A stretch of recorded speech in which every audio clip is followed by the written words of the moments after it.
understand the what, we'll understand the how.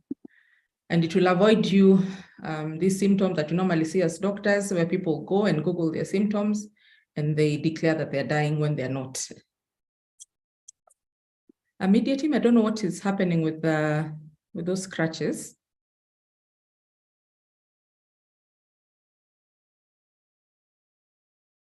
So to answer the question, it is common, your hormone levels will fluctuate during perimenopause. They'll go up and down like the roller coaster we saw.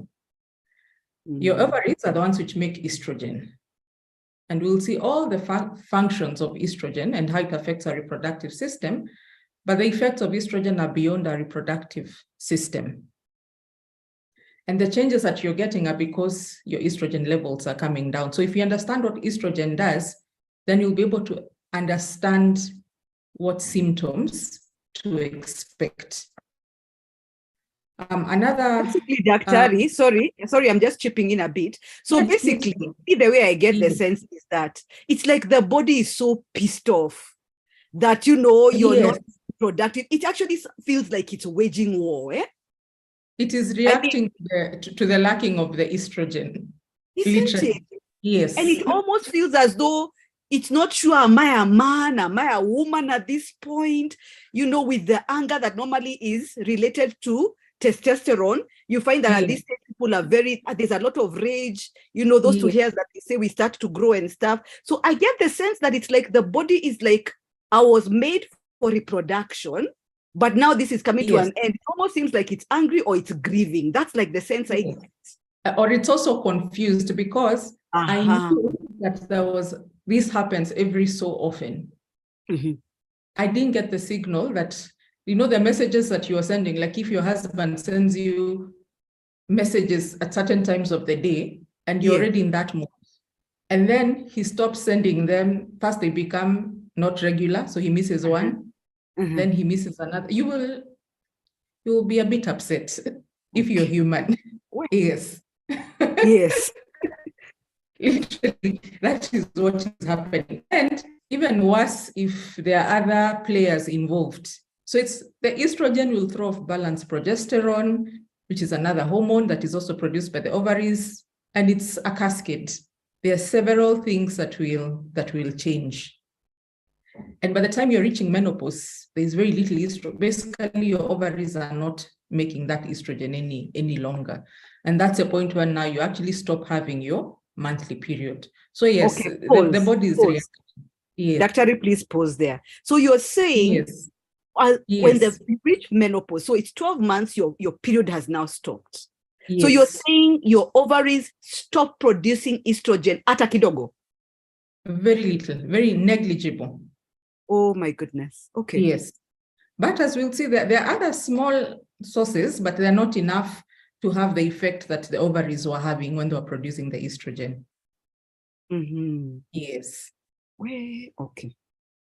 So the body is, I think one thing that doctors will tell you, it's such, like it's so well coordinated, like a well-oiled instrument. When one part goes wrong, the effects will be broader than that part that you think has gone wrong. Wow. And I think now this will allow me to lead into what is estrogen, what does it do? Yes, and estrogen is a hormone, and a hormone may sound like a big word, but a hormone, if I was to simplify it, it's a messenger, which is what I'm saying, that's the message, the SMS that you're getting. So it's produced by one organ, it goes into the blood. So think about the message, goes into the Safaricom system, and then it reaches the recipient, who is you holding your phone. So it's basically a messenger in a chemical form. So the message is coming from the ovary, and then it is going to travel to the blood and go to very many organs that we're going to see. And most of the estrogen in the body is produced by the ovary. But we may have other small amounts that are made by other organs, but negligible, not enough to cause you to have your monthly cycle, for example. Not enough to cause you to have the nice effects of estrogen. So the major producer is the ovary, which is why if you have a surgery that will remove your uterus and ovaries, you will immediately go into menopause. That will not take the years we're talking about. That is what we call medical menopause. It's been induced because you've removed the organ that was making the estrogen. Okay. So Dr. when you talk about the fat glands, the fat cells, that they also produce a little bit of estrogen. Can I ask, like a very layman person that I am, does it mean that if you're chubbier, you'll have a bit more estrogen from the fat cells than someone who's skinny, or it doesn't work like that? Unfortunately, unfortunately not, because the specific type of estrogen that is produced by the fat cells is different. Okay. It doesn't quite work the same way, unfortunately. All right. So the body will not process it the way it will process the type of estrogen that has come from your ovaries. Okay. Yeah, so it's small differences in structure. I'm saying it's a very well-oiled machinery. So unfortunately, the one from your adipose tissues will not compensate for the one that is produced by the ovaries. Okay. Yeah. So that diagram is just trying to show where the estrogen is coming from the ovaries, from the fat cells. In pregnancy, it can also come from the placenta. After it's produced, it will go through the blood and then go to the various estrogen receptors. So you can see that if my receptor is supposed to bind from the estrogen that has come from the ovary, but you bring a different type of estrogen that has come from the fat cells, then it will not bind in the same way. The effect will not be the same. Unfortunately, that's not unfortunately, because I know everything has a reason. So that's how it actually works. So now we go to what estrogen does, because if we understand what estrogen does, then we'll understand the symptoms that we get. And I think I'll repeat this like 3 times for emphasis so that we see all the effects that it has on the body. And I think we can even start, as I say what it does, you can start to imagine what the effects will be of now it going down. So for example, let me start with the brain. It helps to actually maintain body temperature. I think you can already see that if it's down and the brain is a bit upset that it did not get its dose of estrogen, it may throw the tantrum that we would see as the hot flash. So it actually does help maintain body temperature. Yes. It is actually also thought to delay memory loss, not on its own, but it's thought that it does help delay memory loss.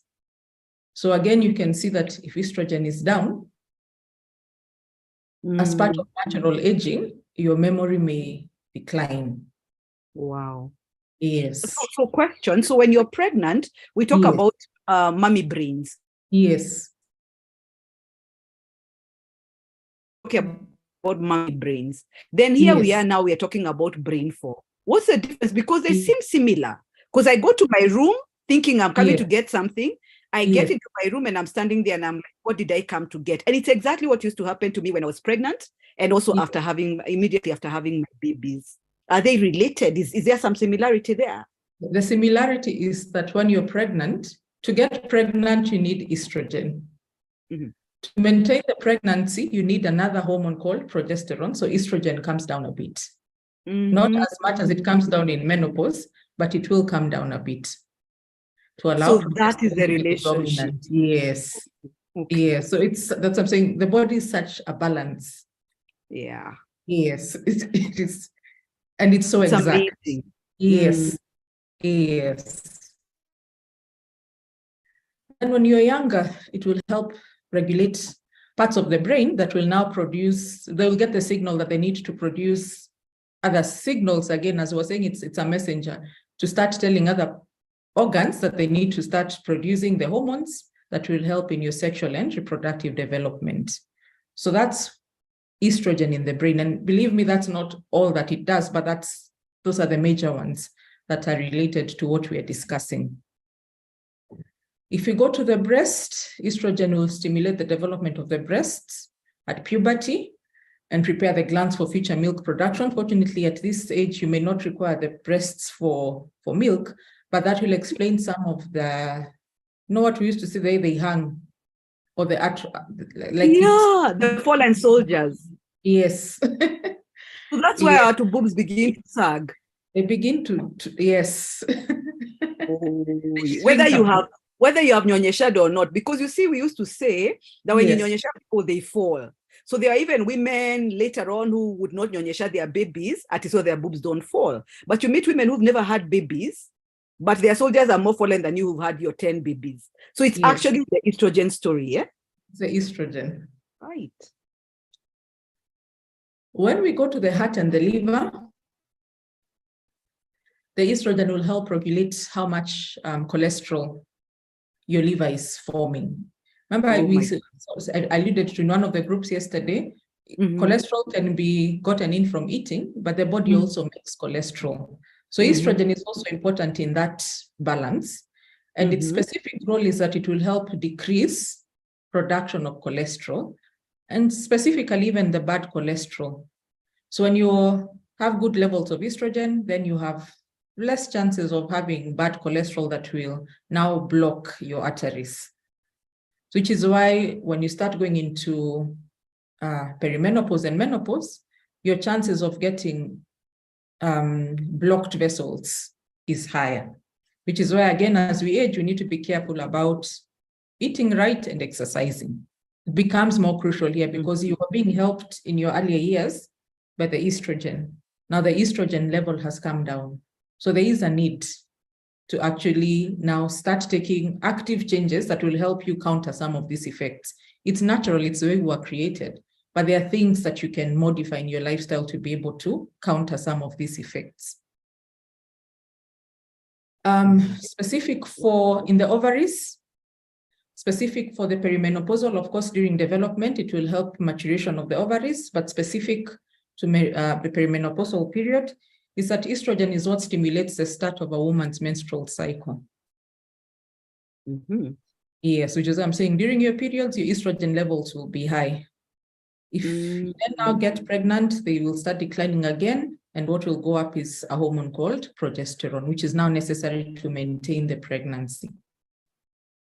So again, you can tell that if your estrogen levels start going down, then your menstrual cycle will become irregular and will eventually stop when there's not enough estrogen being produced by the ovaries to send the signal to the uterus that it is time.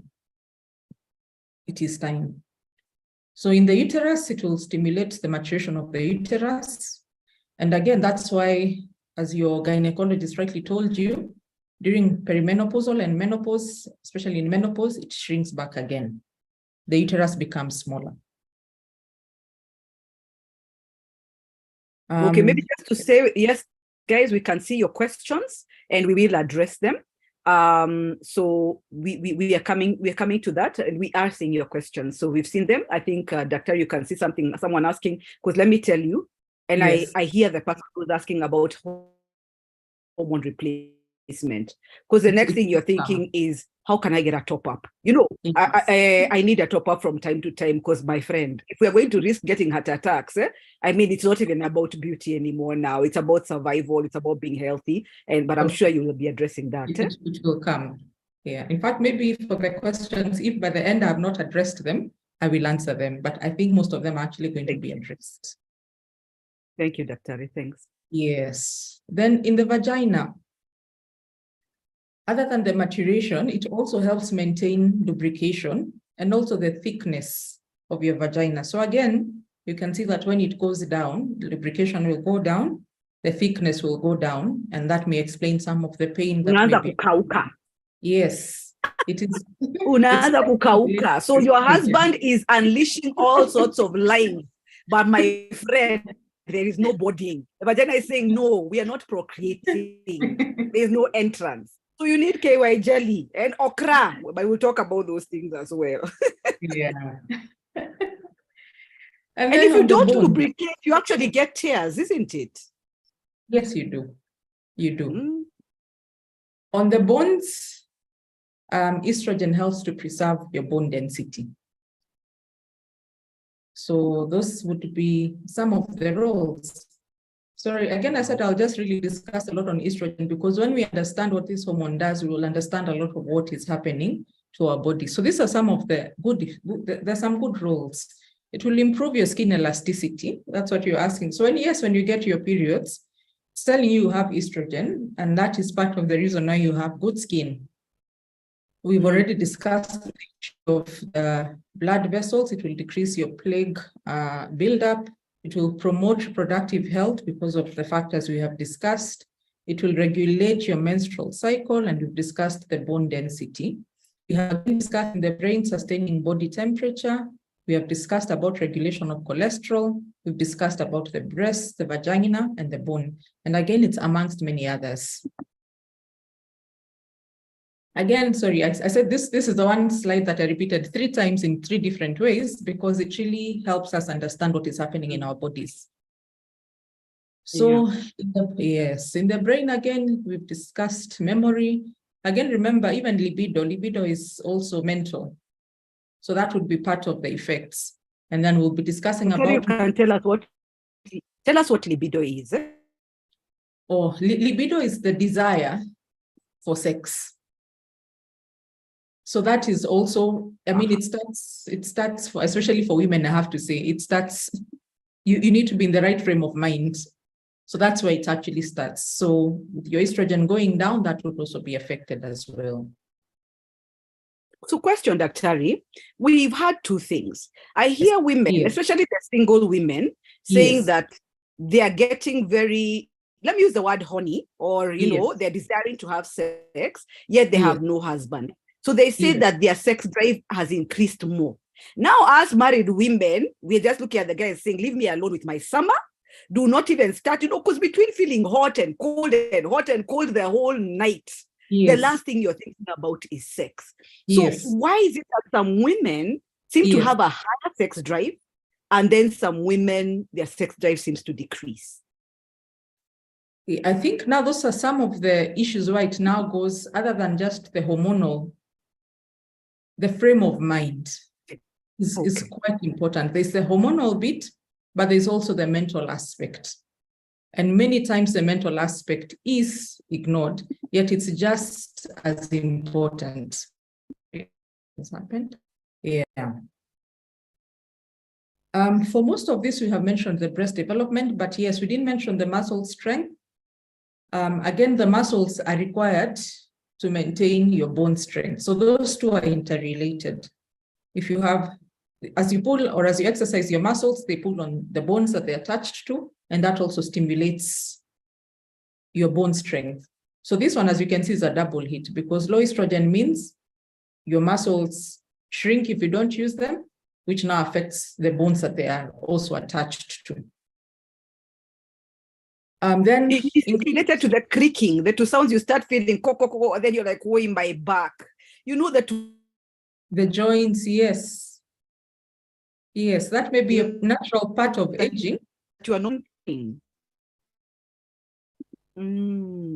Yes, it may so be. Doctor, medically, you're saying we are aging right now. As in atuko kwa age ya manyanga. I mean, like really, doc. At this point, yes, but there is hope. I remember I said we'll discuss what you can do about it. Yes. Yes, there's something that is coming.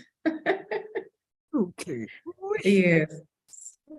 And then I think, unfortunately, there's increased fat storage, and the fat storage tends to be around the tummy.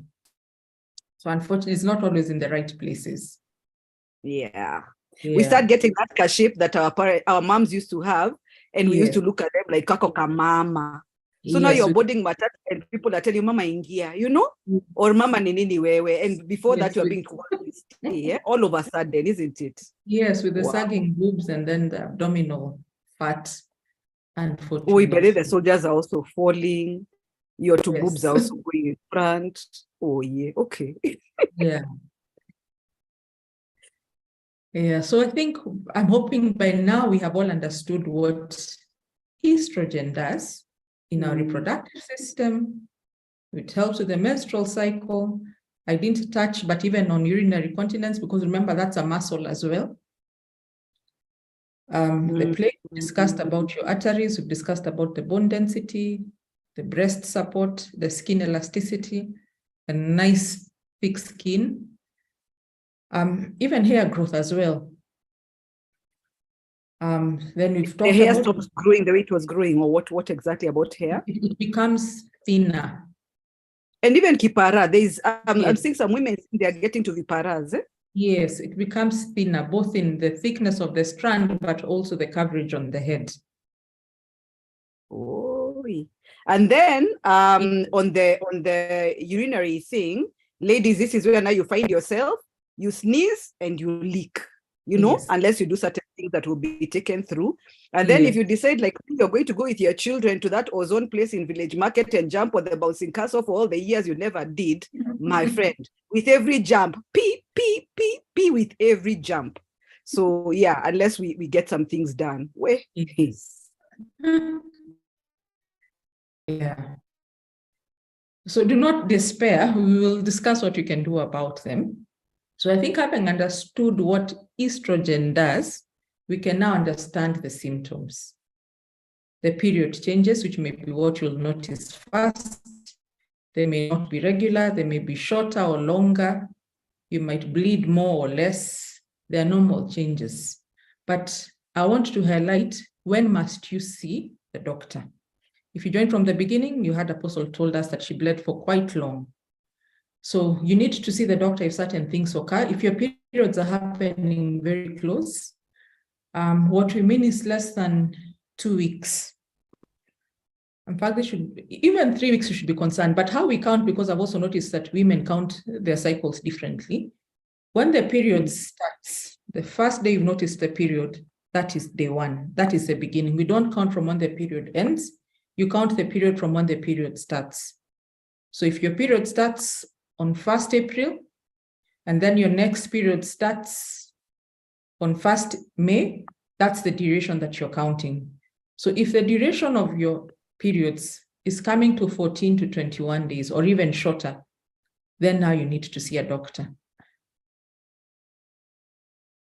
I hope that is clear. So if you're seeing less, that you've had a period when it started, not when it ended, when it started. So you know that will shorten the duration. From when it started to the beginning of the next cycle, less than 2 weeks or 2 weeks, then you might need to get worried.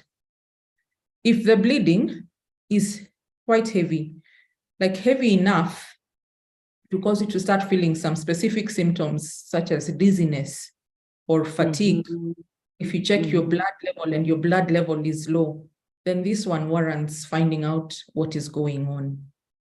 Also, if you have spotting, it never quite stops. It's not heavy enough to call a period, but you're spotting in, even if your period, or even if your period is regular, in between you're finding that you're occasionally having spotting and you're needing to wear a panty liner in between your period. This one also warrants medical attention. If your periods are lasting... So for the period you said, sorry, Dr. Yes. For the period Yes. you said, if it lasts how long, do you need to see a doctor? So if it lasts more than 7 days. If it lasts more than 7 days? Yes, from the time it has started and it's going on day 7, it has not stopped. That already is, it's a warning. So it's not a normal symptom, because I thought it's a normal symptom. No, more than 1 week is long.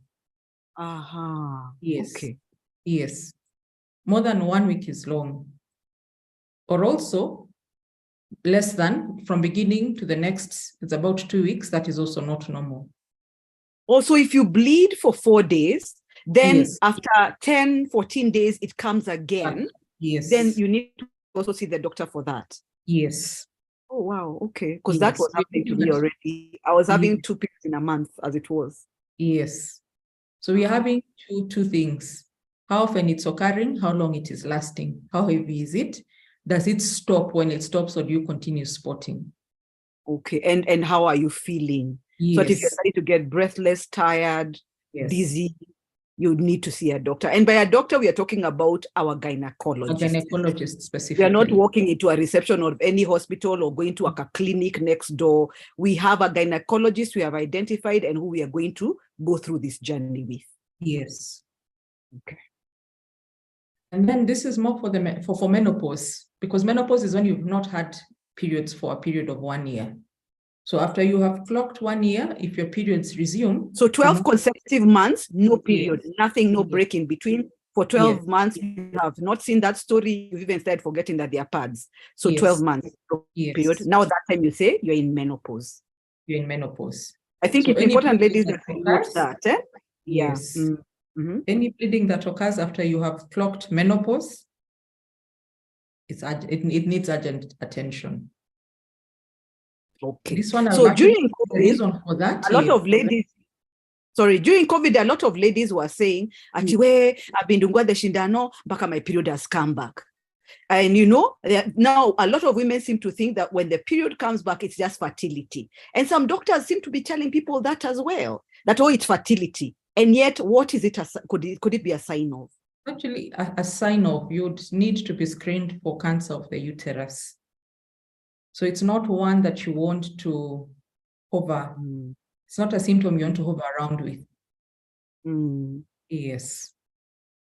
Okay.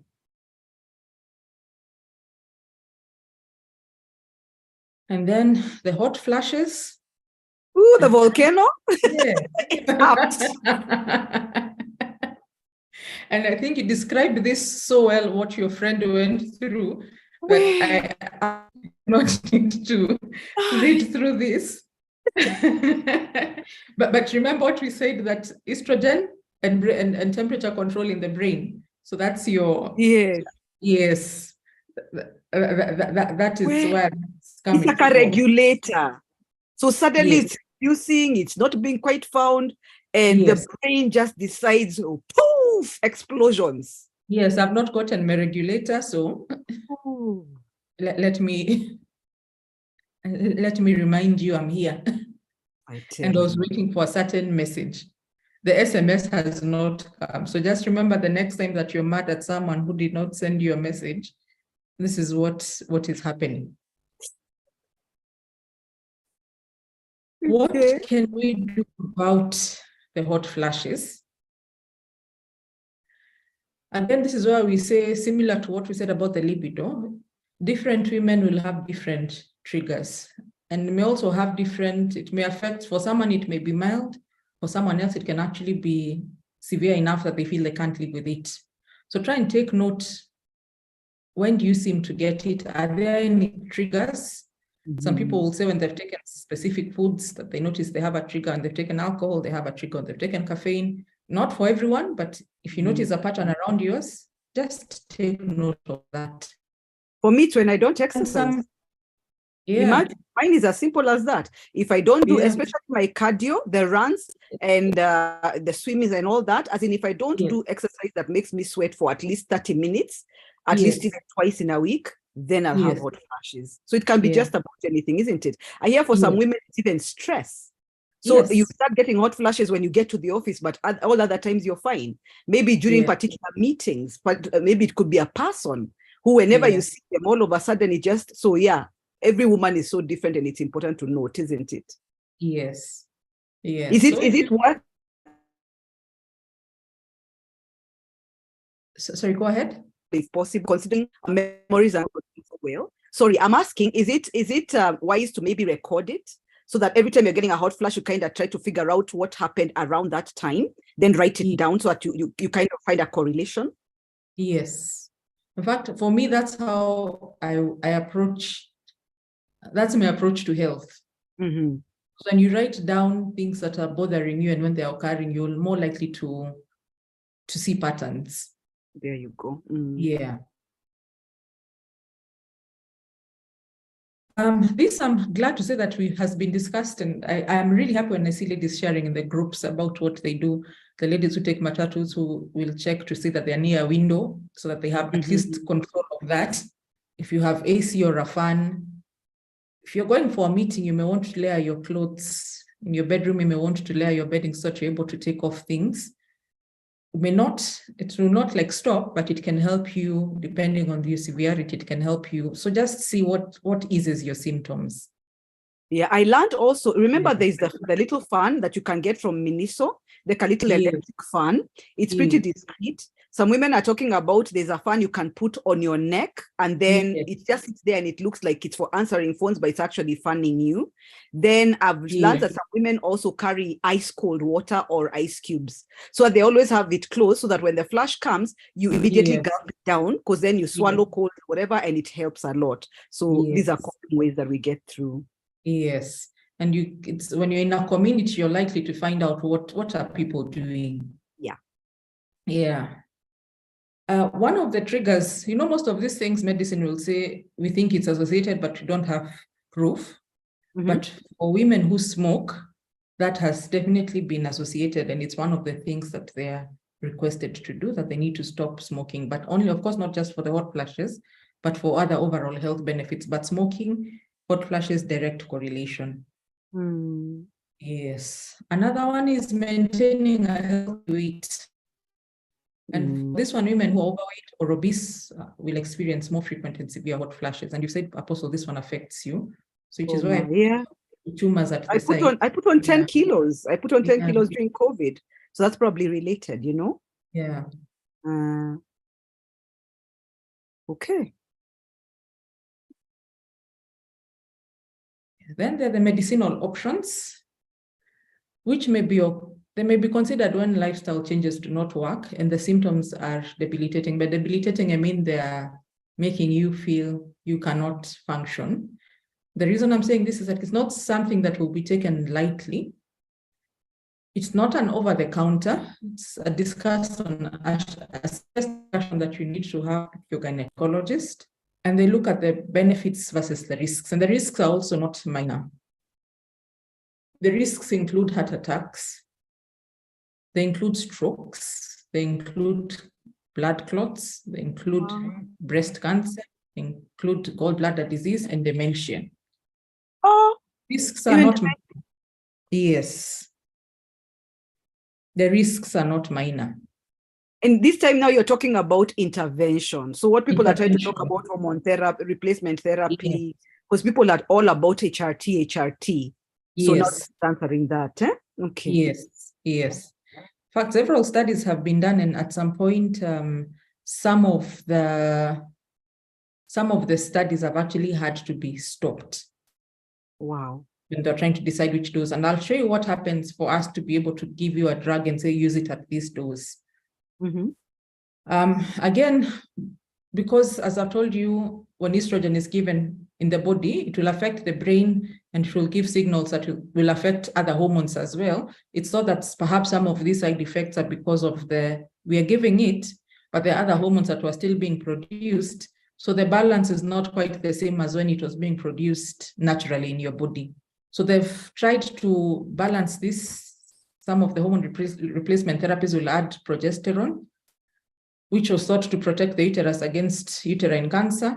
But you add that, and then people tend to have now higher risks of blood clots and stroke. So it's not, the risks are there. And then to further muddy the waters, the risks are age dependent. You're more likely to benefit from hormone replacement therapy when you're younger. So women in their 40s, 50s may react better to it. The older you get, the higher the risks, these risks we're discussing become. So it's not an easy decision to make. So a lot of times you'll be recommended to try your lifestyle changes. And then you also now balance, are your symptoms so severe that they are causing you not to function? So it can be given, but you also need to be aware that there are side effects. And they take place in the treatments are several forms, from pills to patches to rings to implants, gels, creams. There are very many.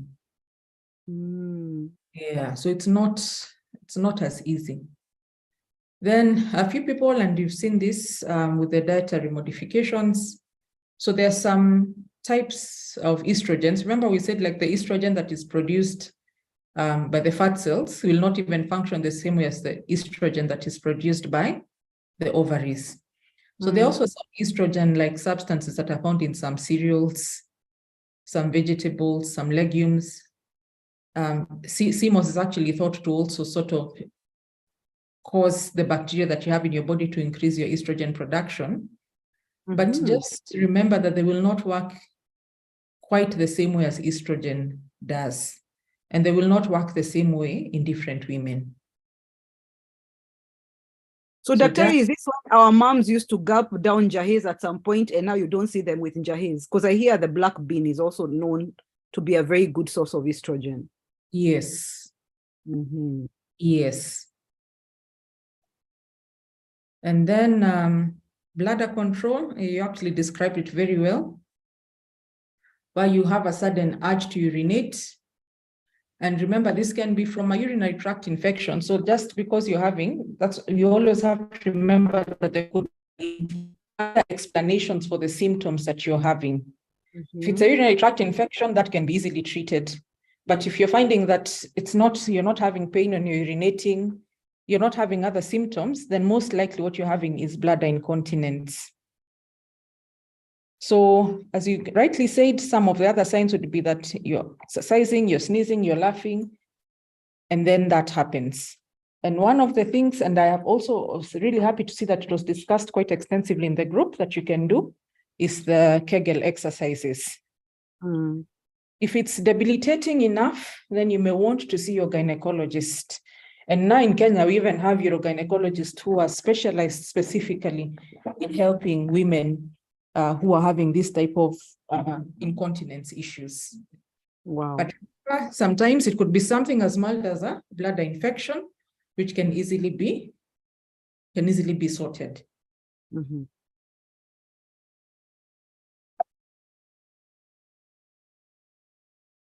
I think at this point, I'll just say something. And Dr. I don't know if you're freezing because of my end about umesimama too, but ladies, I can assure you, when I started going to the gym, it sorted out that issue that I was now having. Or if I sneeze, then it leaks. I go to that ozone place to jump, then it's pouring. So it helps a lot. But in the meantime, when you're still having that problem, one of the other things to do is to make sure that you drink a lot of water. That might sound weird because, it's going to pass as urine. But worst case scenario, if you're going to have a leak, at least let it not be a pungent smell where you're now smelling of susu. So please, let's drink water, because it's also helpful for your body anyway when you drink water.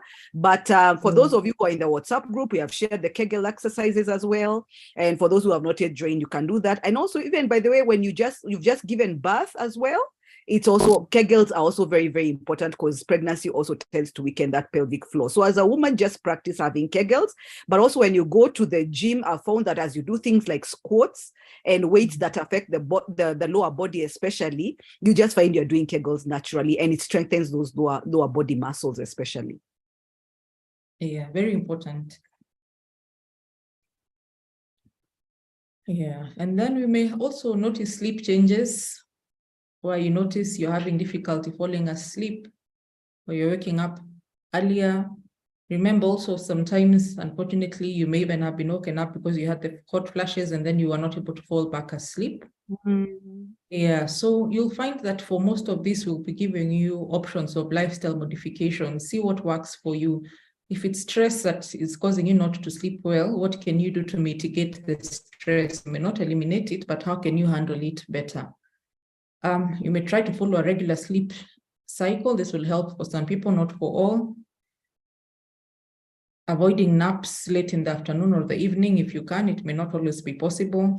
Having a bedtime routine. Some people would prefer to read a book, have music that you can listen to. For some people, having a warm bath may help. For some of us, like for myself, for me, exercise in the evening, specifically in the evening. If I've exercised, then my body is tired and I will sleep well. You may want to limit your device usage close to bedtime. And if you can't avoid it, you may want to use blue light blockers. And fortunately, most smartphones nowadays come with that option. If you put your sleep, once you say that you want to put your sleep cycle, you'll notice that even the color of your screen is going to change. So those are just some things that you can do that will not cost much. Then keep your bedroom at a comfortable temperature, exercising, avoiding large meals close to bedtime, and avoiding caffeine late in the day. Again, you'll notice that most of these lifestyle changes will affect other aspects as well. For example, the one you've said of drinking water, it will help with regards to your urinary system, but it will also help your skin. Because remember, you said you're having less estrogen, so your skin is not as elastic. So how can you help? Drinking water will help. Exercising will affect or will help with your urinary incontinence. It will help with your skin. It will help with the sleep. It will also now spill over into the hot flashes. So these lifestyle changes, I'm giving in sleep changes, but just remember that it's going to affect you holistically as a person.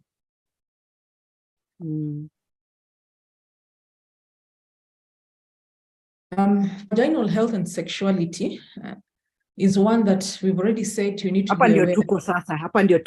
Yes. People were waiting for this one. The one they say that unifies the nation. Even the singles who are supposed to be closing their eyes.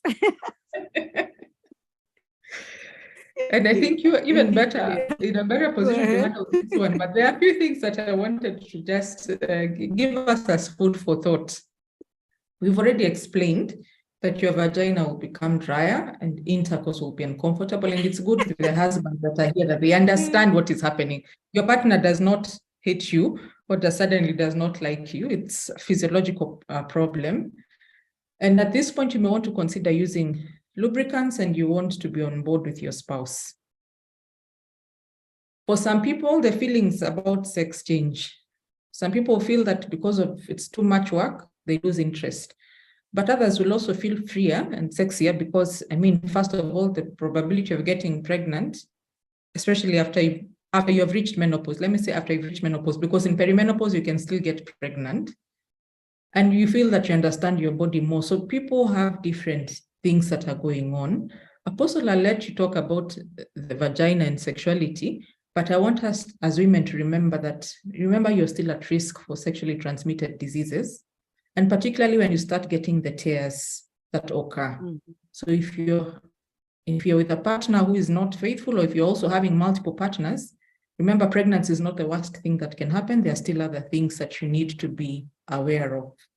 They do not stop happening because you've reached menopause.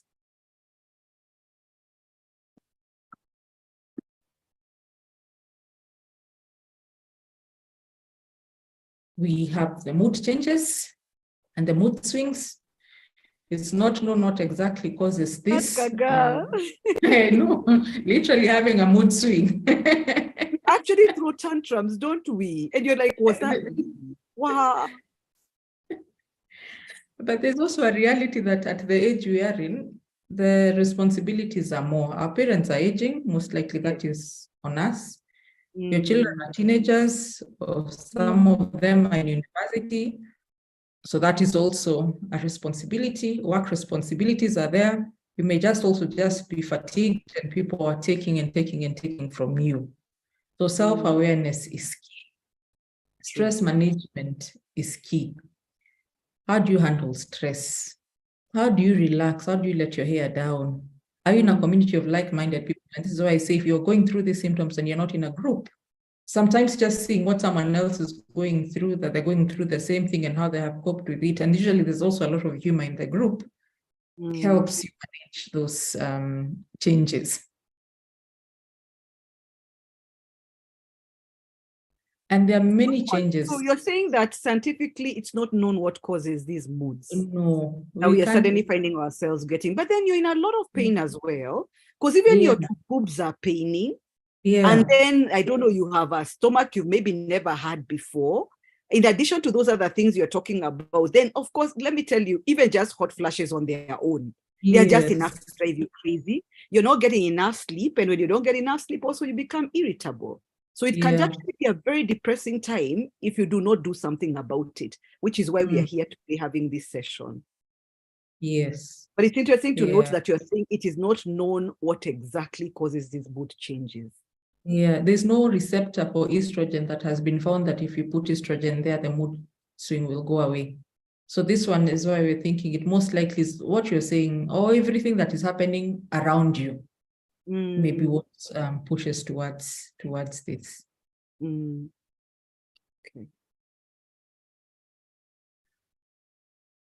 Many changes with estrogen. But then with the human body, I'll tell even me as a doctor, we don't fully understand the body. The person who knows your body best, believe it or not, is yourself. Mm-hmm. The changes We're that also very different, aren't we? Yeah. Yeah. So remember, there's the altered metabolism, the fat distribution, the muscle loss, the fat gain. So for perimenopausal women, it's important to incorporate strength training in your exercise regimen. Strength training means you're not just doing cardiac exercises like doing runs. You want to include, yes, cardio. Cardio makes your heart rate go up, but you want something that will also stimulate your strength. So you want to incorporate weights where you can. Walking can also even be if you're walking along steep inclines, so that you're having to overcome either your body weight or a weight. You're basically including now incorporating weights. And remember what I was describing earlier, the more you exercise your muscle, it also pulls on your bone. So this, you may not be able to get some of these benefits just with cardio. You actually want to start incorporating strength training. You don't even have to go to a gym. Even your body weight is enough to incorporate. You do what is called body weight training. And if you check on YouTube, you'll be able to get body weight exercises. So things like even push-ups is part of body weight. You know, like Dr. is talking about, you know, that walking, you know, on a steep place, like when you're doing a hill, you're actually using your body weight because you're carrying it. Swimming is also very helpful as part of body weight training because you're pulling the water and kicking the water.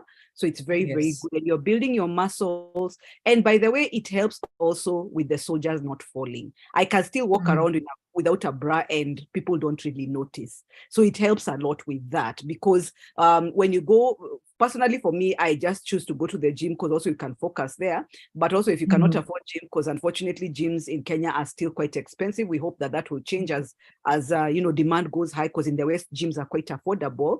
You can do things like water bottles. You can get water bottles. And, you know, like you check a 1 liter water bottle, and a 1 liter water bottle on one side could be about a kilo or thereabouts. And then you just do exercises for your chest. That you can always find also online. But I think we'll also organize for a session as well with someone who can take us through what kind of exercise we can do. But it's important that we build muscle. It's part of what is happening is also that we are losing muscle as we are aging. So if you do not build it, the other thing that happens is, remember, your stomach is getting big, your two legs begin to thin, and literally you start looking like Humpty Dumpty. You know, so you need to make sure that you're toning and all that. And then, of course, you have cellulite, those little things that normally don't look so nice, where you have dimples. You know? So weight resistance training or weight training will also help with that. And I want to assure you, I've been doing it for 2 years myself. You're not going to get muscular in such a way that at now you look like a man. Because for me, for many years, I used to avoid that because I was so scared that you'll become like a man. But it's very rare that a woman builds to a point of being like a man. A lot of times she'd have to use what are they called, supplements and things like those. And also the kind of intensive training that those women who build muscles like that, the kind of training they do is unlikely to be the kind of training you and I would be able to do. So remember, at this age, strength exercise becomes very important. Sorry, Dr. Let me add one more thing. Yes.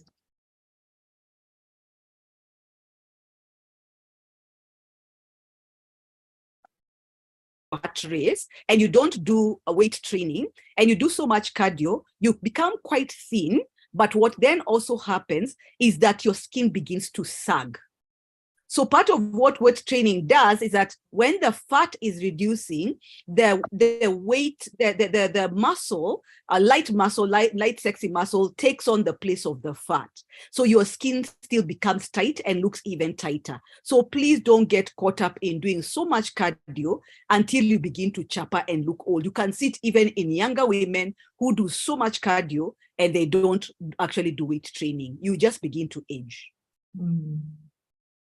Or at least look aged. Let me put it as look aged. Yeah, you don't age well, actually.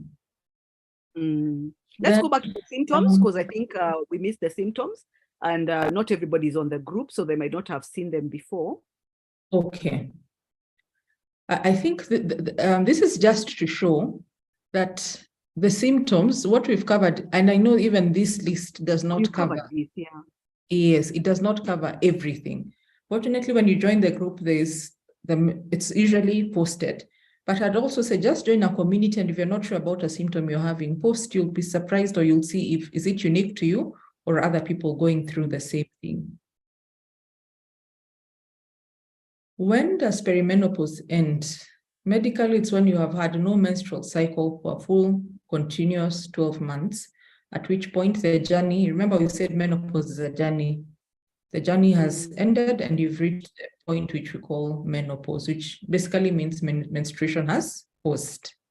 And again, just to emphasize, any bleeding after this is abnormal and warrants urgent medical review, because the top differential for that would be uterine cancer, which is something that, as with most cancers, when you get it early, outcomes are better. If you delay, thinking fertility is back, it could then now be spreading. So it's something that you want to take note.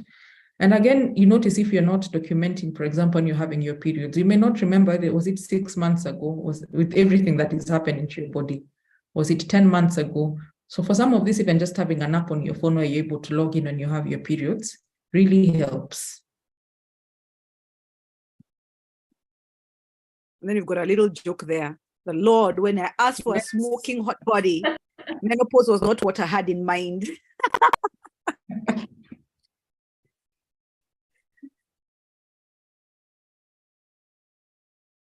Now, there's something I wanted to discuss, which we had a class today, and we discussed something on burden of proof.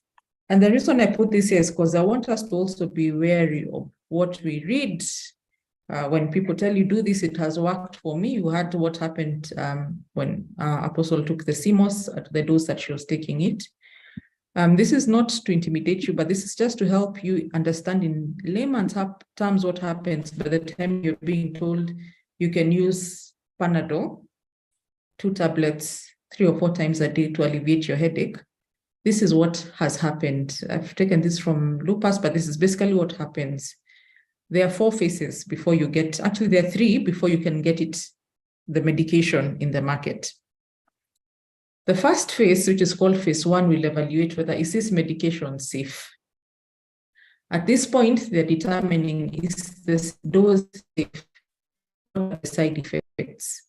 For this, they will use healthy people who don't have the condition of interest. So for example, for them to have decided that paracetamol 1 gram of the 2 tablets was safe, started as them taking 10 to 50 people. And remember, you want people who are healthy, but you want people of all sizes. Like I say, in the group, we are different. So the dose that has worked for someone may be an overdose for you, may be an underdose for you. So these are things that by the time a medicine is coming into the market, this is what it has gone through, that you have to determine what is the safety, what is a safe dose, what is an underdose, what is an overdose, and you want people of different weights, but they're healthy. This process will take 1 to 6 months, and only about 70% from all the drugs that wanted to be developed, only about 70% will pass phase 1 to move to phase 2. Now, phase 2, you want to test, is the drug effective? So you now want to start taking people who actually have headaches, and you want to give them and see, does it actually do what it's supposed to do? Is it safe at the dose that they're saying? This process will take about 3 to 18 months. You are still not allowed to experiment on many people, about 10 to 50 people. And this will eliminate more than half of the drugs that made it through to this stage. So about only 33% will move to phase 3.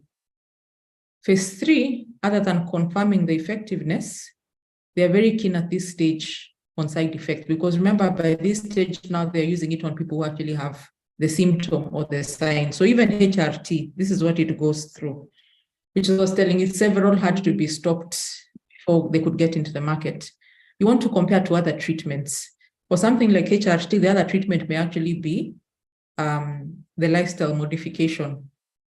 Or is there another drug that is in the market that can do this? Supplements. Yes. This will take about 12 to 30 months. Here they're allowed to increase to about 30 to 100 participants. Only when it passes this, does it now move into the market. about 25 to 30. And remember, by the time it's coming to phase 4, the information is known. What are the benefits? What are the risks? What is the best dose?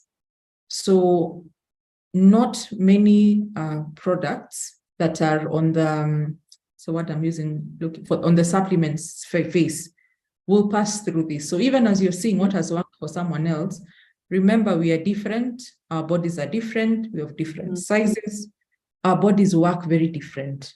So just a bit of caution when you see or when you want to take what worked for someone else, it may not necessarily. And this is why I say that we all carry individual responsibilities. If there's a remedy or a treatment that you want to take, first ask yourself, even on posting on the group, is it true that this drug is actually going to do what it is supposed to do? So you may need to Google a bit. Yeah, I think Googling and research is allowed. And if you're not sure, then you can actually seek your professionals. Is it beneficial? Sometimes someone will tell you, I'm taking this supplement, it's doing this for me, but you may not even be having that problem. So remember that you didn't have the problem, but you've taken it, so you may actually fall into the category that will now experience the risks or the side effects. So is it for me? And with all medical treatments, even when you go, is there an alternative? And where you're not sure, like if someone is quick, I saw in the group, sometimes people are quick to be told, remove the uterus, remove the ovaries. Is there an alternative? Is there time to seek a second opinion? So there's a lot of responsibility that you want to. I see a lot of suggestions on the groups, but for most of them, I will not necessarily take on. Some may be beneficial, but they are not for me. Remember also, it may be beneficial, but they're not for me because I don't have that side, I don't have that problem. But if I take it, I may actually now experience the side effects of what I'm taking because someone else is taking. So remember, our bodies are very different.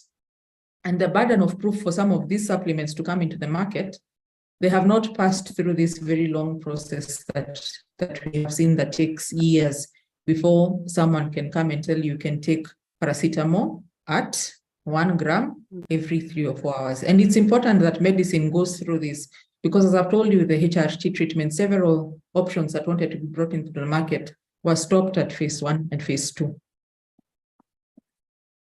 And then sometimes someone is just trying to make a sale.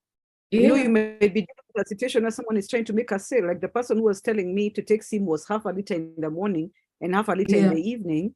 And she was selling, I think it was 10 liters. I guess she was doing her math and calculating. It was 5 liters.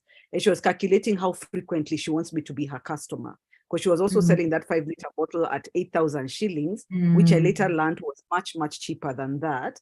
And interestingly enough, the people who were taking SIM and are taken for many years were taking a spoon, you know, a tablespoon. Then someone is telling you take half a liter.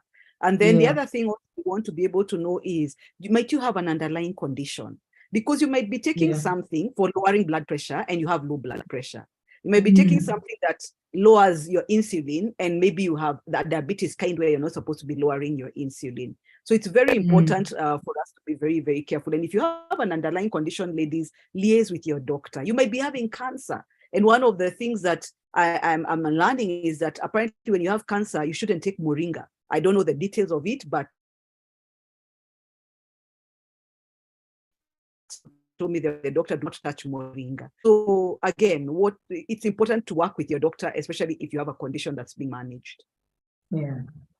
So remember, safety, dosage, side effects, and individual responsibility. At the end of the day, you cannot delegate your body or you cannot outsource the health of your body. You need to take responsibility. I put this because I know it's a group and many things are posted on that group, many beneficial, but please subject everything to some of these criteria. And I think that's what I had for us today. Thank you so much. We can address questions. You can react, ladies. Just go to reactions and give Daktari some love, okay?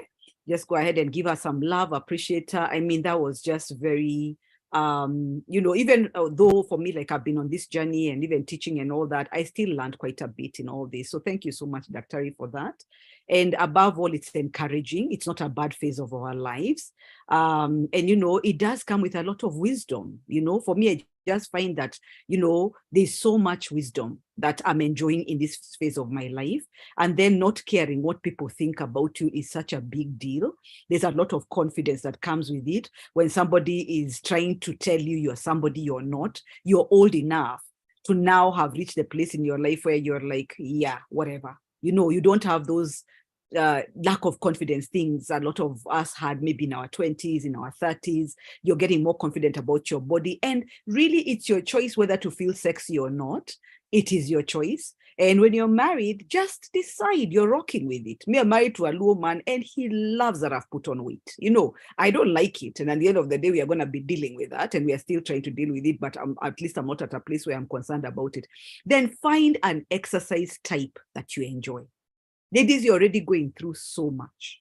Find something you enjoy. If it is walks you enjoy, don't pambana with running because you saw somebody running. Yeah. If it is swimming you enjoy, go and swim. Find a heated pool if you can. But even if by the way you go into a pool that is cold, it's still, even in winter, so long as you are very active in that pool, and then immediately you finish, you cover yourself and you go to a hot shower immediately. And, on your way home, whatever it is, you're drinking your hot stuff, you're not going to get pneumonia, so long as you're not exposing yourself to baridi and all. But then also, remember, pneumonia is also not about just the cold. It's also some bacteria or whatever it is. So, but find something you enjoy doing. Get a jump rope, but also find out about things like shoes. Which shoes can you use for which exercise so that you don't mess yourself up? So wear the right gear for the different things. Enjoy our parks, enjoy our forests. If you have grandchildren, babysit and run around chasing them. That is pretty good exercise as well. But there are very many different exercise types. We are about to start Zumba. So we are working on the dynamics of that, just trying to do some kind of research on it and just see what the dynamics will be. Also noticing that, of course, a lot of people are having challenges with money, but that's something we can do together and dance together and jump and laugh and play and all. But even if you go outside with your children and join them when they are playing kati and things like those, it will help you. Yeah. And then, of course, we will learn more with time about diet. I think today we could not have covered everything. So we are just the first stage. Then with time, we can look at what's the right diet to do. What are the do's and the don'ts of our stage? But what you've had Dr. really emphasize is the issue of a healthy lifestyle. I've seen someone saying that she's 29. It's fantastic that you're joining us at 29. How we wish we had this kind of talks when we are like 29 years old rather than start later. So thank you, everybody. Dr. You can scroll now and just have a look at questions, or can I help you with that maybe? I can. If I see some, I will answer. Okay, so you already answered there. What's your view on bioidentical HRT? It was related to the HRT explanation you were giving here. Yes. Especially with transdermal,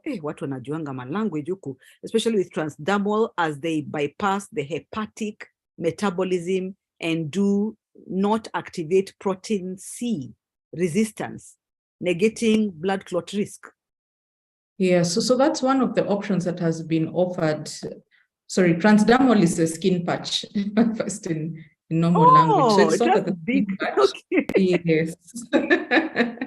It might be a safer way to give the HRT. So for people who are more prone to blood clots, that might be a safer way.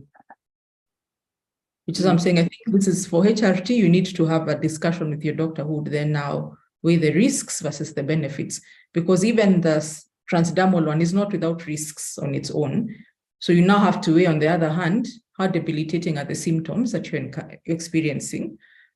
Is there anything that you have done to try and resolve it with lifestyle? Has it worked? Then if you feel that it's severe enough and that what you've tried to do is not working, then now you may consider HRT. And now you can now discuss which are the forms, which are the types, because remember, there are several types that are in the market.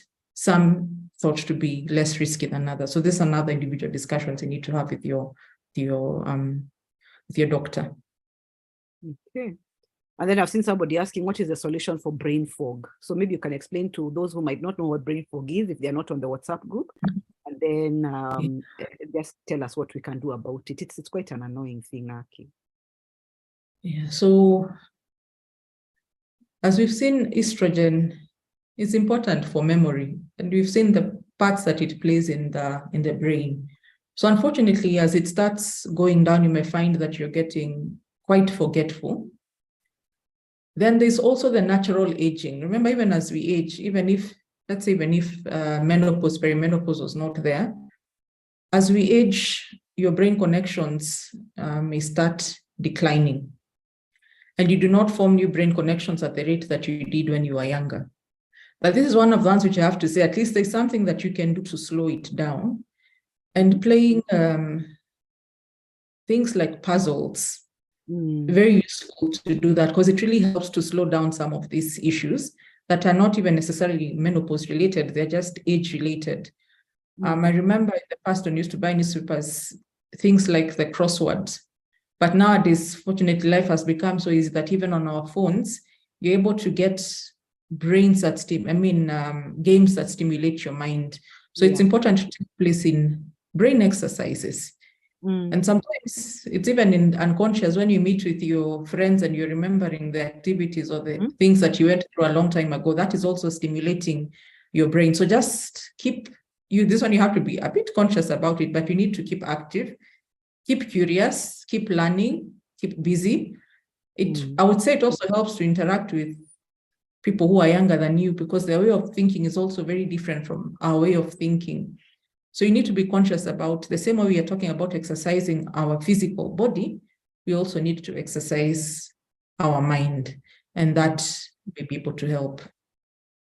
Yeah, and go to school and learn a language. There are places you can go and you learn a language, and they are not actually expensive.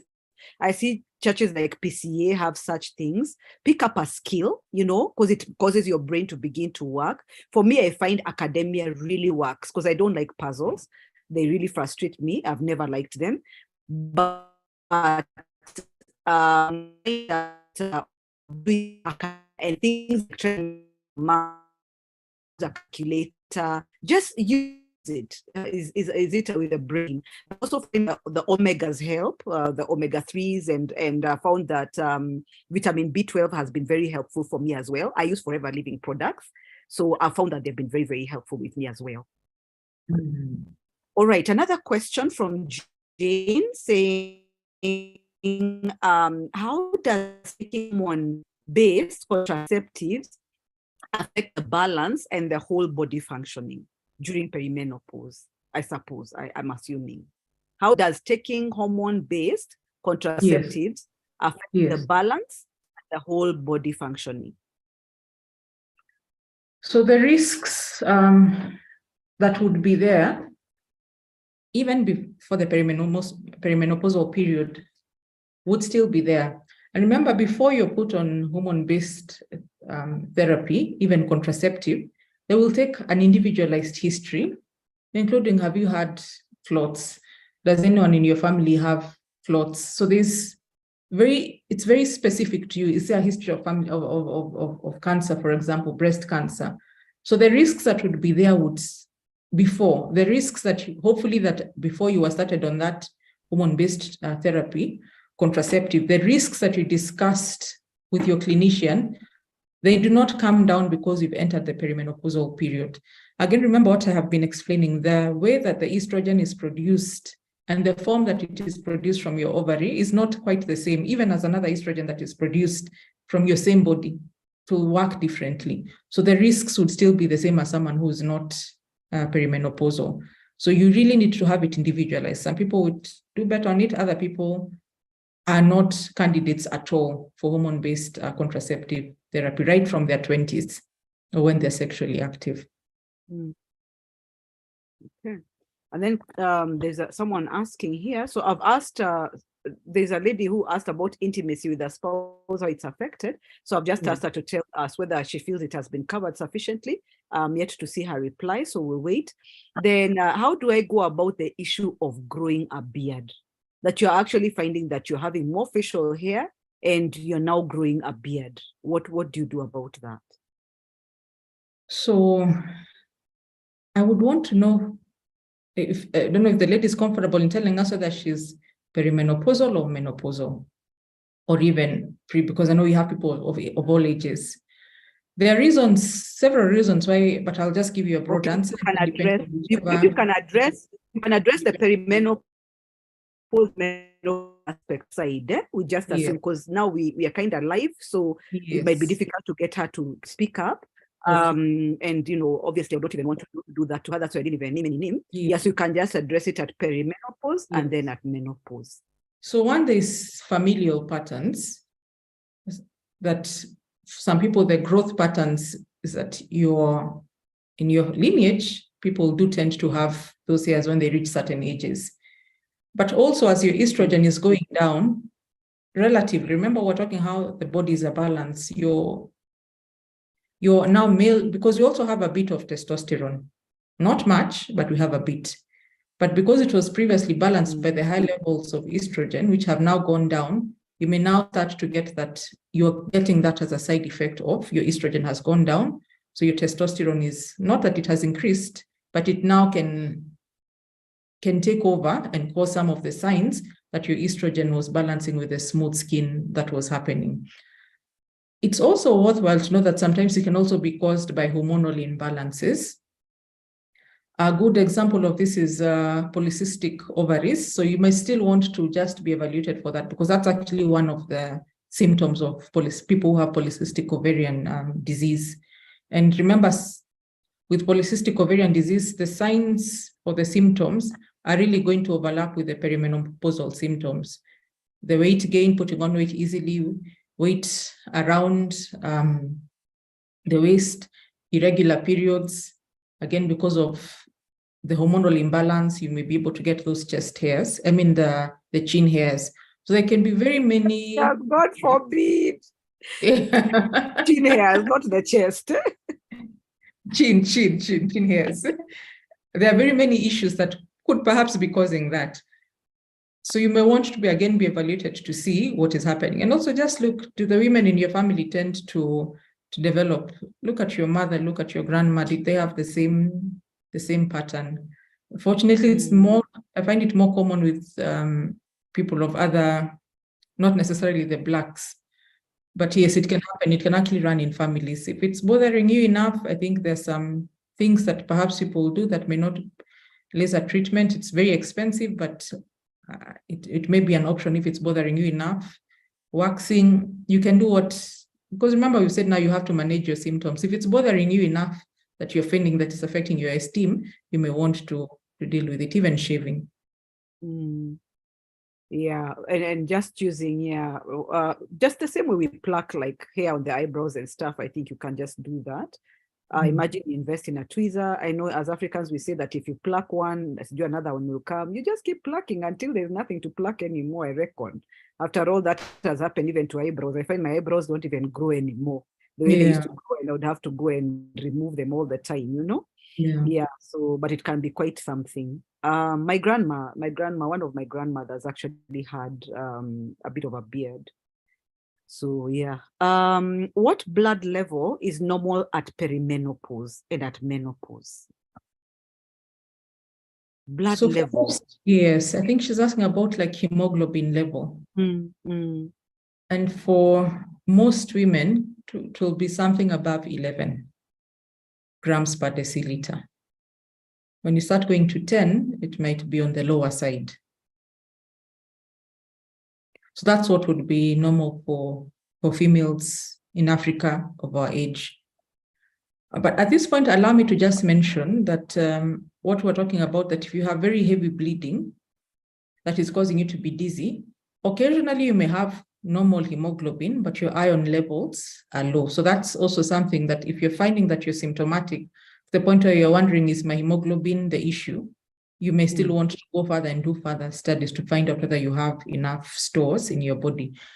Someone was saying this, we are seeing like there's so many things that are wrong with the perimenopausal period. At least I'll tell you, when your periods go down, the probability of having iron deficiency is very, very low. So that's one benefit. You stop losing iron every month. So it's unlikely that you'll develop iron deficiency. Great. Okay, then what, so someone is just saying, what a great session. Then she says, is it normal that I missed my period for 6 months? Then, so she just hit 50. Thank you for responding quickly to that question about your age. So she hit 50 and she asked, is it normal that she missed her period for 6 months? I imagine continuously. And then the flow started for another 2 months. Then thereafter, I had a spotting, that is the month of May, there was some spotting. And then in June again, there was nothing. Is it normal? So it's irregular periods, isn't it? Yes.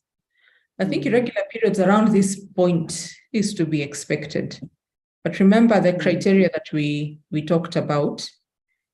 It will become, the periods may not come monthly, but is it happening too short? So you've not fulfilled the short criteria. But when the period comes, is it lasting more than 7 days? If it's not lasting more than 7 days, then I'd not be worried about it. Now with the spotting, I would want to, especially if it's coming after you've had sexual intercourse, then you might want to get that checked out. And the reason for that is that that's one of now the signs that there may be something wrong with the cervix that is occurring. Okay. So it would be important for her to just the same. Yes. Alrighty. So then someone else is asking about brain fog. So yes, that has been answered, and hopefully you are satisfied. And then, yeah, Ruth is saying, thank you so much for mentioning this. And Ruth is a medic, so I know when she says that it's a big, big, big deal. So kudos, Daktari. Someone is saying very, very informative. Palpitations. I think maybe I tried to answer this, but I would like the person I know would feel safer if they have the doctor to answer. Are palpitations also part of perimenopause? Yes, they may be part of perimenopause. And I think one of the things that say that may help alleviate that is exercise. Exercise will really help with a lot of these perimenopausal symptoms. And then, sorry, Doctor. Yes. Sorry, Doc. Yes. Yeah, so maybe we start with, and that's why I'm just cutting you short. Some people might not know what palpitations are. So you can explain that, yeah. Okay. And then now we go on to, and BT, you can see nilikwambia, yes, they may be. And then that exercise often helps. My friend, we are getting somewhere with this wisdom. All right, so yeah, go ahead, Doctor. So just explain what palpitations are. So palpitations is when you're aware that your heart is beating, like you can feel it beating in your chest. Of course, palpitations may be normal if you've done a heavy session of exercise. You may then be aware that your heart is beating. So I'm sure the one she's talking about is when you can't explain, you've not necessarily exerted your body too much to be able to cause that palpitations. So that's what I'm saying. Try and exercise and see if that sorts it out. If it doesn't, then now you may actually want to go and see a cardiologist. But if it's palpitations that you're experiencing when you're doing heavy work, then that is to be expected. And sometimes it feels as though you're missing it's like your heart is skipping a beat sometimes even, isn't it? It's actually quite scary. You can think, this is it, you know? And then there was, of course, the very big question with the transdermal and the hepatic. So we've learned a lot from that. Thank you for that question as well. And then what does skin becoming thinner mean? All right, so this is one I can demonstrate. If you pinch the skin of your face and you pinch the skin on your hand, the skin of your face should be more elastic. The skin on your hand is thinner. As we age, this elasticity is going to decrease, and this skin will start feeling and being a bit more stretchy as the skin on your hand. So that's what we just mean. It will literally, you will actually feel that the elasticity is going down, so the skin is becoming thinner, and that's why people start wrinkling. Those are some of the effects that we see. So when we have our periods, when we have estrogen, that's part of what it does. It maintains our elasticity. Again, I like that in the group, people have been sharing what they do to help with that. Collagen really helps to maintain the elasticity of the skin. And again, exercise goes right back into that, isn't it? Yeah. And avoiding direct sunlight. I mean, you're not a lizard, ladies. Don't go basking in the sun like a lizard, especially the really hot sun. use sunscreen, cover your head, wear a hat if you're going to be outdoors quite a bit, but avoid hot sun. It doesn't help with aging. Then the water again. But another lady told me, Ati, that in perimenopause and menopause, one of the ways that you're getting there is that when you sit on your bed and then you bend forward like to oil your legs, your face follows. So you feel your face moving forward. Your face goes, oh, and with you. Hatujaanza kusikia hiyo, I thank God. But apparently that's one of the things to look out for, as you're saying, how the elasticity is. So the face moves forward to oil the legs as well. I think, ladies, we can only just laugh at ourselves and joke with each other, because what do you do, man? It is what it is. And see what you can do to delay it as long as you can, but nothing is happening. Yeah? And then someone is asking about tinnitus, that ringing, story of ringing ears. Yes. And they're asking also about the dizziness brought about by perimenopause. So if you could talk about tinnitus, then she's talking about dizziness. Okay. So, and yes, that's one of the symptoms. Tinnitus is just the noise that you hear in your ears. Again, some of the symptoms, we may not necessarily be able to tell you where you're having it, whether it's directly linked to estrogen, but we know that it is a symptom that very many women experience of tinnitus. Again, I would say if it's just the noise that you're hearing and you're having other symptoms, then you may want to attribute it to your perimenopause. But also remember that as we age, there's also age-related hearing loss.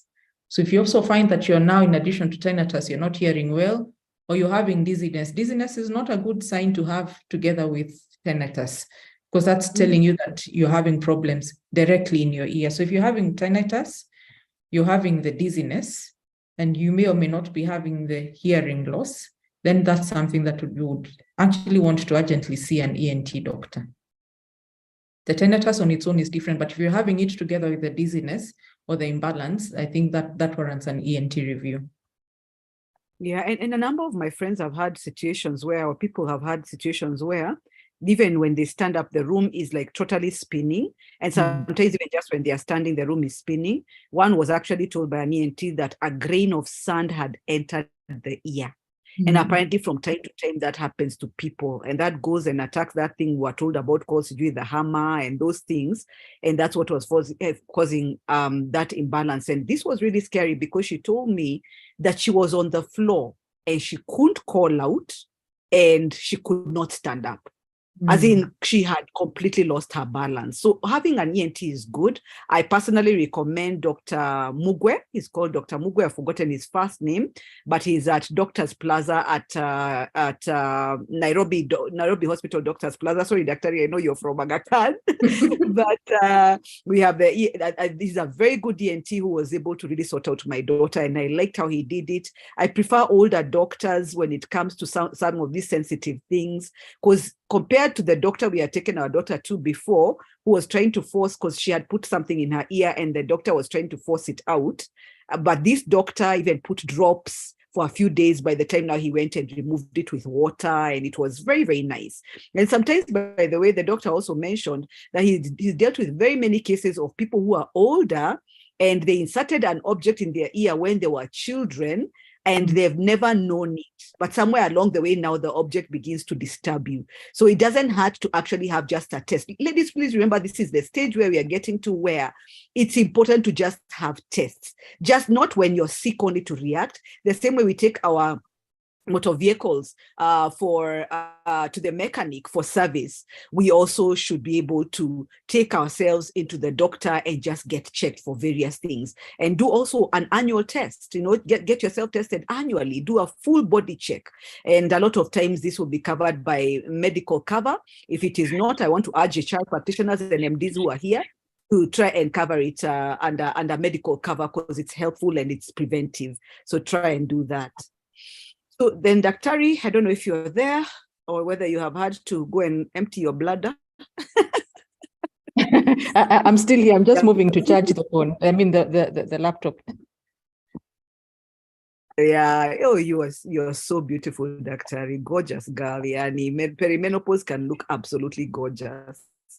So I am 29 and I had very painful periods and did all sorts of medication, including family planning. Later, I was thinking of removing my eggs temporarily. Oi, Mwadhani, little girl, don't do that. And it's not like you can remove your eggs temporarily and then put them back later. So I think Dr. has talked about that and the role of the ovaries. So for that one, you can probably just see a gynecologist to find proper solutions on what you can do in terms of painful periods. You may actually have, what are those things called that are there in the uterus sometimes, those growths in the uterus, fibroids. You might want to check whether maybe you're having fibroids as well. And then sometimes after you've had a baby, you find that those very painful periods stop. So be patient. If you have not yet had babies, be patient with your body, and of course also take it to the Lord in prayer. But if you can see a gynecologist, but removing eggs cannot be, I mean, it's not wise, but also just please remember, I don't know whether the temporarily was deliberate, but you cannot remove eggs kidogo and then until later on we figure it out. So those are not areas you want to go into if you can just avoid it. And how did you also arrive at the conclusion that it's the eggs that are causing the pain? And sorry about that. Also try exercise. I find that when my daughters have painful periods, when they exercise, they don't have painful periods. Yeah.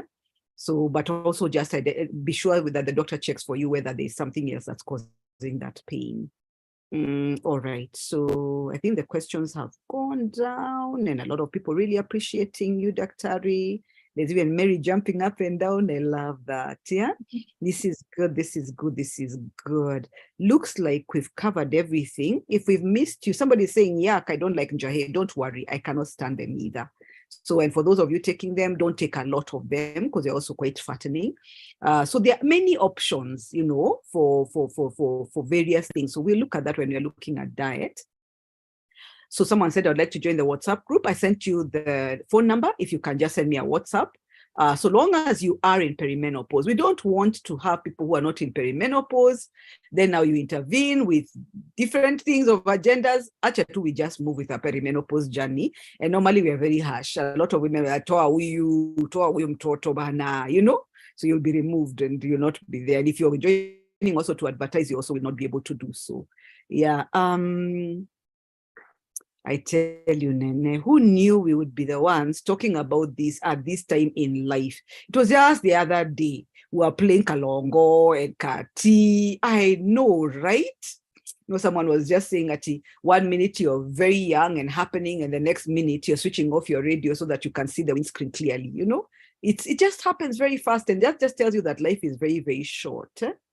How does one join the WhatsApp group? We had shared the phone number that you can send the message to, so that then we can add you, because normally we just give you a link and you can be able to join. So I missed the last part where you mentioned that the uterus shrinks. Does this result in pain or cramping? That is even when not on a period. Dr. Someone is saying they missed the last part where you said that the uterus shrinks. I guess it's where you're talking about the thinning of the vagina and drying up, and then the uterus also shrinks. Yeah, so remember, it doesn't shrink in one day.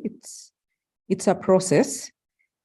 And remember that we also have other organs that are in our lower abdomen, including the bladder. Your ovaries are there as well.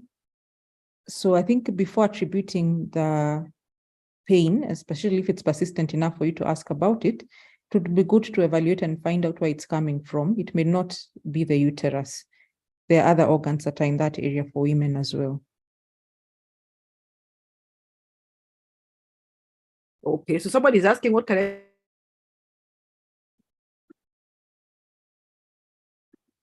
telling about. So if it doesn't work, it could be arthritis, but over to you, Dr. What do I do about painful joint fingers?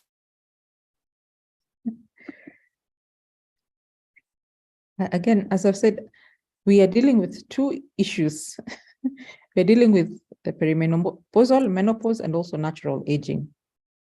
So it's painful joint fingers. You first want to be evaluated to make sure that because what you're dealing with is not something that can be attributed to a specific cause that can be treated. For example, I know we tend to throw around the term arthritis as a group, but arthritis means there are very many types of arthritis. There's the arthritis that is due to natural aging that we call osteoarthritis. But we also have other types. That's the one for natural aging. Eh? I didn't know that. Thank you for that. Yes. Okay. Osteoarthritis. Osteoarthritis. But we have some types of arthritis that can occur at any age when your own immunity starts attacking your joints. And that's one that's commonly called rheumatoid arthritis. So we can slow down the arthritis of aging, but if you have one that is being caused by your immune system attacking your joints, then that is one that you may actually want to be followed up specifically by rheumatologists, because that would require very specific treatment for. So the one for natural aging, I think we've been sharing on the group. Exercise helps with this as well. And then the things that we've been talking about, things like collagen would help with some of these issues. So you need to know which type, what is causing the painful joints. Is it reversible, or is it something that requires treatment? Is it something that you can slow down with? Okay, all right. Well, okay, I had really simplified that answer.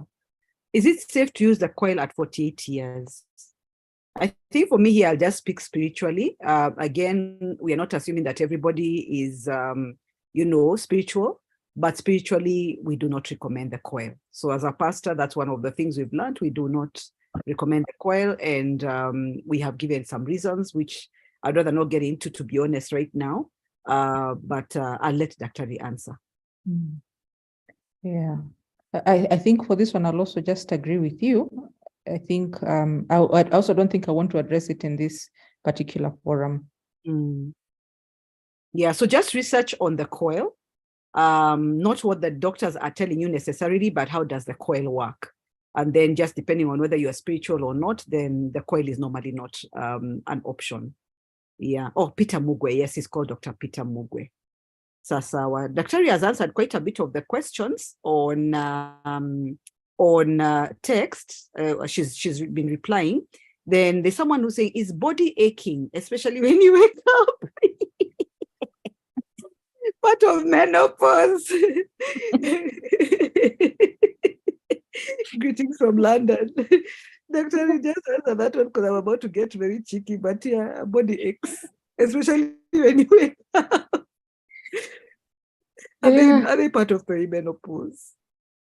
I don't know. Unfortunately, it is one of the signs. And remember, it's also a sign that you also can get from normal aging. So remember, it's not just restricted. This one is not restricted just to the females. Even the males will have this. So it has two possible explanations. Eva, I don't know. I know we're saying this over and over again, but I think exercise actually does help with a lot of symptoms. Then someone is saying riding a bicycle becomes harder at perimenopause because your labia has lost. It's like it's become quite small. You're not as chubby. So the saddle pain is more painful. For these ladies, get the bikers. There's some pants that are padded for riding bicycles. And then when you buy a bicycle, get a very good saddle for yourself, but also gift yourself some of these things. Even when you have a bicycle, you can change your saddle and get a better saddle. Then remember also the height of your saddle. Sometimes the saddle may not be the right height, and that's what's causing issues. And ladies, learn how to ride a bike, learn how to swim. Those things will help. Oh, I forgot. Playing music instruments helps you with your brain, and dancing also is one of the things that also helps you with your brain. All right. I think we've covered it. I'm not seeing anything we haven't answered. If you've been missed, I hope you can be able to, to just unmute yourself so we can answer you. But you can also look for us sideways. I've posted my number. Someone is saying, I'm having painful nipples. Is it a sign of anything? Yes. It's part of perimenopause. It's part of it. They can be very painful and very tender, but I found for myself, it's not all the time. I find that maybe when my period is coming, they can be tender and sensitive for even a month in advance compared to before. And some periods they do that, especially for me, again, I found when I don't exercise, those kind of things are just there. I'll find for like that month, my nipples are just hurting. And you see, if you're married, those are some of the things that can irritate you, because if your husband is just grabbing your nipples and biting them and whatever, you'll have to teach him how to handle your body at this stage of life. Those are the things that can turn you off. And that's what I was saying. If you can come with your person, then that normally helps. But again, as a woman, normalize being able to tell, your husband, this is how you can touch me, and also just let him know. Because for me, one of the things I've just said is, babe, just leave my boobs alone. For this season, for this period, you'll need to figure out how to move around the other areas. But my boobs do not touch, because they don't feel the way they used to feel when I'm touched, Yeah, but maybe also just to teach someone, I mean, it's difficult, again, to be seduced without the boobs being touched. Irene has lifted her hand. Let me see if I can unmute her. No, I don't have host rights. Media, if you can unmute Irene with her hand is up. Mm-hmm.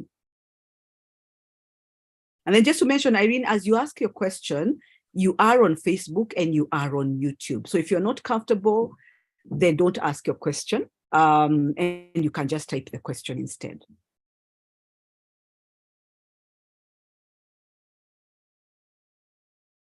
After my period, my HB drops to 8.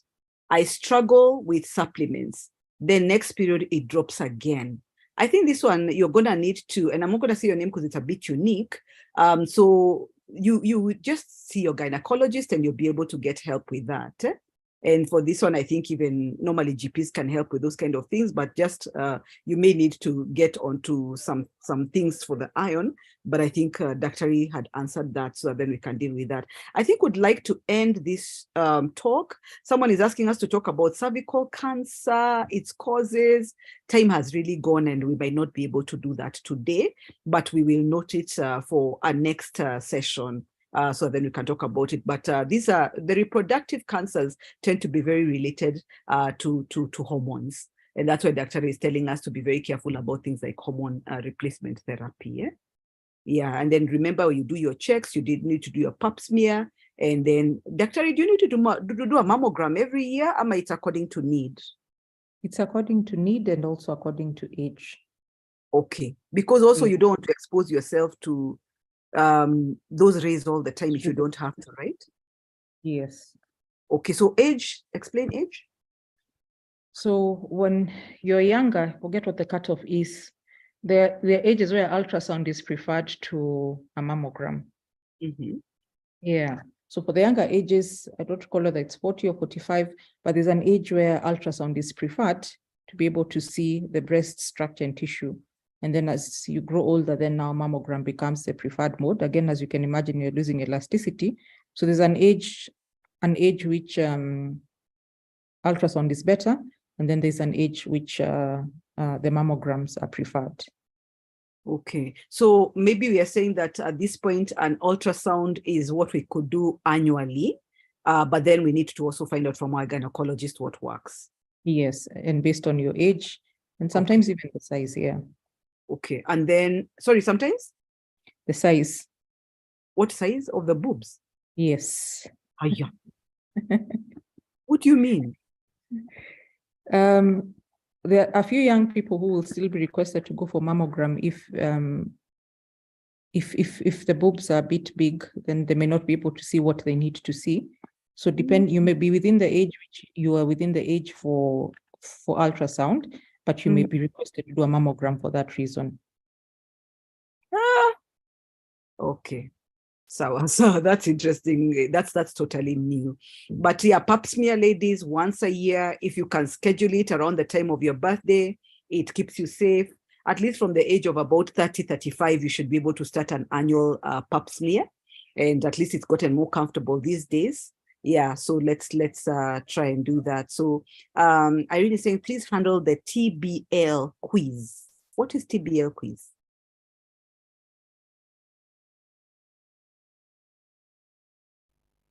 I don't know if you could tell us what TBL stands for. It's also not ringing a bell for me. Yeah, maybe you can just write what TBL stands for. Then we can be able to just answer that. But I think that is really the last question today. Yeah, someone is saying, yeah, kwanza after removing your bra, my friend. Hey, yeah, very often that's painful. But I've found, tubal ligation. Okay, so she's talking about please handle tubal ligation. So having a permanent method. I think that's something that the doctor will normally do based on your age. So I find that you find that at a certain age, the doctor will refuse to do it. And then based on the number of children you have, and then of course, spousal consent and approval is actually required. But then I find that, you know, the permanent method, if you're very, very sure, and especially if you have a C-section, you can just ask the doctors to just tie your tubes if you're very, very sure. But also you would have to be a particular age for the doctor to agree. The doctors normally refuse. At around 35, they refuse, but above 40, they tend to agree. And that will give you at least peace of mind so that you're not worried about getting pregnant as well. So that really eases you off. But again, ladies, I will challenge, if your husband can agree to have a vasectomy, for God's sake, you've gone and carried babies, you've nursed those babies with cracked nipples, you're going through menopause and perimenopause, and particularly if you're not having a C-section, please require your spouse to also take responsibility, because family planning is two ways. We've been taught by our mothers that family planning is on the woman, but it is not. Personally, for me, one of the things I did with my husband is that we had our fourth born, I remember telling her, oh my goodness, they are so cute, I could keep having these babies. And that brought on that discussion of how are we continuing? Yes. So come on, let him go and have the vasectomy. I mean, and a lot of you go immediately, the immediate reaction of women is, hey, our African men, what? They're having it. They're not necessarily announcing that they're having it. It has no complications, by the way. It is easy. Normally, when men have the vasectomy, they can just hop onto a bicycle and they go even to the gym immediately after the surgery has been done. It's never an issue for them. But then for us, when tubal ligation is being done, if you're not already having a CS, it's very intrusive. So I think that's what I would say on that one. Unless, Doc, you want to add something, we can now call this meeting to a close with a word of prayer. Unaweza kutuombea daktari? All right. I want to thank all the women who have, I mean, it's been 2 hours. Yeah, so thank you to all who have managed to join us, including the media team. Thank you for assisting. Once they came on board, at least things were able to flow. Totally. Yes, and also thanks also just for the opportunity. And they did explain the reason they were not responding earlier is because they were crossing into Facebook and YouTube. So they were not stopping us and they had not run away. Like I thought a man had run away, like, you know, so yeah, what they were doing was actually sorting out those who are on YouTube and on Facebook as well. Yeah. All right, so let us pray. Heavenly Father, we come before you with thanksgiving, even for the time that we have been able to have. We thank you for every single person who was able to join in, Jehovah God.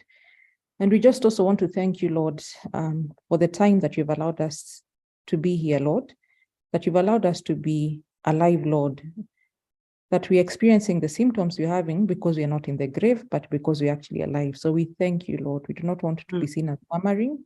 We thank you for our bodies, though you have created them, though you have knit them together, though you just make everything work like machinery, Lord. So we thank you, Lord, and we repent for where we have complained, Lord. Thank you that you created us female, that you have given us a number of years that you have given us, Lord. And even for the signs and the symptoms that we are going through, Lord, it is part of the way you made our bodies, Lord. So we ask, Lord, that you'd give us the grace to bear and even to share with each other, Jehovah God, that would be each other's keepers, sisters' keepers, Lord. But we ask that you'd give us the grace, Lord, that you'd give us the wisdom, Lord. And I pray for each and every person here that is listening, that whatever they need to do in their lives, that they would be able to do it, Lord. And whatever they should not do, whatever they should not take on, Jehovah God, we ask that you'd give them the wisdom and the discernment, Jehovah God, to not take it on. We want to pray even for, not just for the women who are here, the others who are in the group that were not able to join, Jehovah God. We also want to pray this prayer over them, and even for the many families that are represented here. As we've said, it's a journey, Lord. Their partners, their spouses, their families, and they all have to walk with the women who are walking in this journey. So we ask, Jehovah God, that you'd also just help us, Lord. Help us manage our lifestyle. Help us be disciplined.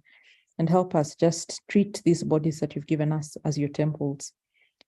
And for the many questions that we may not have been able to answer, Lord, I thank you that you're the one who made the bodies, so you know the women's bodies better than we do, Lord. and ask you, Jehovah God, that you'd meet everyone at their point of need, at the point of questioning.